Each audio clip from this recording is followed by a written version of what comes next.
정신과에서 환자분들 면담하다 보면은 회사에서 매일매일 다른 사람들이 나를 어떻게 평가할지, 내가 했던 말이나 행동에 대해서 저 사람이 나를 싫어하진 않을지, 저 사람이 상처받진 않았을지, 나에 대해서 뭐 욕하고 다니진 않을지, 뭐 이런 걱정을 한다든지, 막연하게 어떤 사고가 날 것 같다라는 걱정이 만성적으로 있으신 분이에요. 건강에 대한 걱정도 상당히 많이 하시는 것 같아요. 조금만 몸에 이상이 나타나도 심장내과, 호흡기내과, 신경외과 뭐 이렇게 돌아다니다가 이상이 없다라고 하면 한의원에 가시기도 하고, 이러면서 검사하고 약을 복용하고 이런데 막 수천만 원까지 이렇게 쓰시고 오시는 분들도 봤거든요. 그런 분들은 뭔가 자기 몸에 심각한 병이 있는데도 찾아내지 못하고 있다, 이런 식의 믿음들도 좀 상당히 강하신 것 같고요. 그런 다양한 걱정들로 환자분들을 뵙고 있습니다.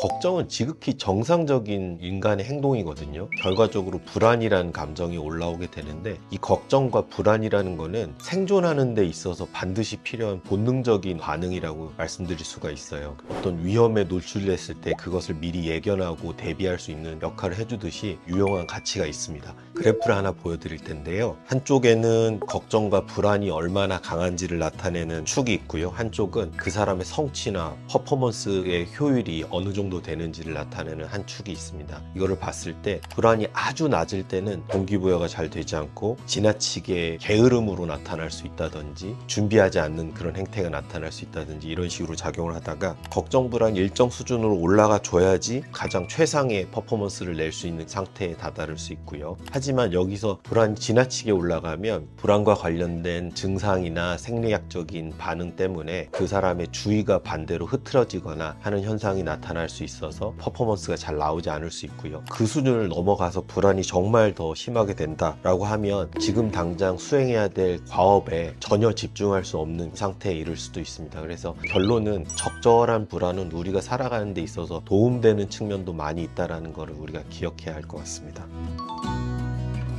걱정, 생각, 이런 것들이 굉장히 많으신 분이 한 극단에 있으시고, 반대로 어떤 분들은 행동이 너무 충동적이고 행동이 너무 많으신 분, 이런 분들이 반대쪽 극단에 있다라고 설명을 드릴 수 있을 것 같아요. 가장 좋은 거는 적절히 생각하고 적절히 행동으로 옮기고, 이런 것들이 가장 이상적인 상태가 될 텐데, 우리가 항상 스스로를 바라보면서 내가 지금 어느 지점에 위치해 있는지를 한 번쯤 체크하는 것도 꼭 필요하다고 말씀을 드리고 싶고요. 행동을 늘리라는 권유를 많이 드려요. 집에 가만히 계시면 계속 하던 걱정을 반복하고 이렇게 되는 경우가 많이 있으시니까 하다못해 산책이라도 좀 나가시라고 이렇게 권유를 드리곤 하는데, 여기서 우리가 주의해야 할 거는 멍하게 아무런 의도 없이 그냥 산책만 하다 보면 자동사고라고 그러거든요. 어떤 익숙한 행위를 할 때 나도 모르게 습관처럼 하던 생각들이 자꾸 머릿속에서 반복되는 거, 그게 다시 반복될 가능성이 있어요. 만약에 몸을 움직이는 행위, 산책 같은 걸 나가셨다 했을 때는 그 산책하는 행위 자체에 아주 집중하시려는 태도가 좀 필요해요. 사람들이 오늘은 옷을 어떻게 입고 있다, 오늘 공기가 어떻다, 기온이 어떻다, 날씨가 어떻다, 사람들 표정이 어떻다라든지, 그리고 내 몸에 들어가는 힘, 근육의 감각, 뭐 이런 것들까지도 아주 세밀하게 좀 집중하려는 노력을 하시면서 몸을 움직이시는 것들이 의미가 있다, 이렇게 말씀을 드리고 싶고요.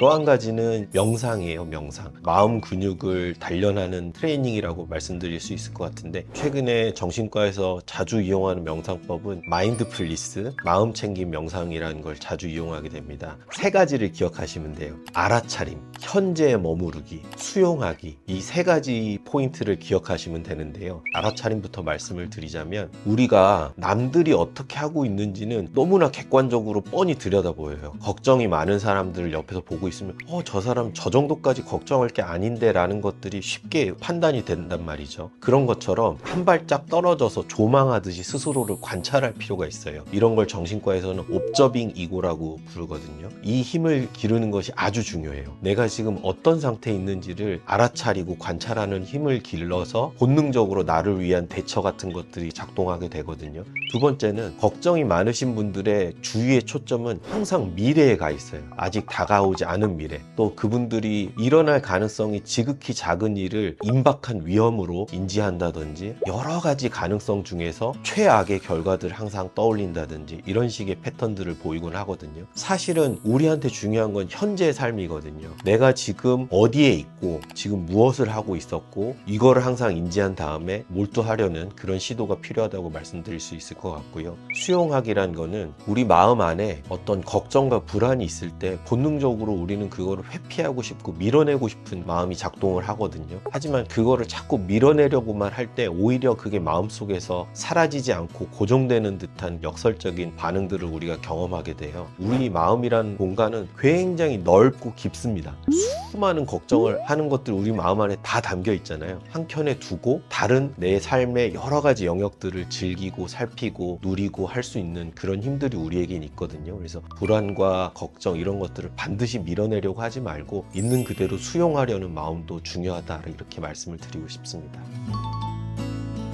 또 약물 얘기를 드리지 않을 수가 없는데요. 항우울제를 복용하시는 것이 과도한 걱정과 불안을 줄이는데 분명히 도움이 됩니다. 대부분의 항우울제는 세로토닌 계통의 작용을 하는데요. 이 세로토닌이라는 뇌신경 전달 물질은 우울, 불안, 강박 이런 것들을 공통적으로 다 조절하고 있는 물질이거든요. 그래서 항우울제를 잘 복용하시면 과도한 걱정이나 불안 같은 것들이 통제되는 느낌들을 많이 받고는 합니다. 그래서 이런 효과적인 약물 치료도 있으니까요. 혼자서 걱정하지 마시고 정신과 전문의와 상의하시면 좋은 결과를 얻으실 수 있을 것 같습니다.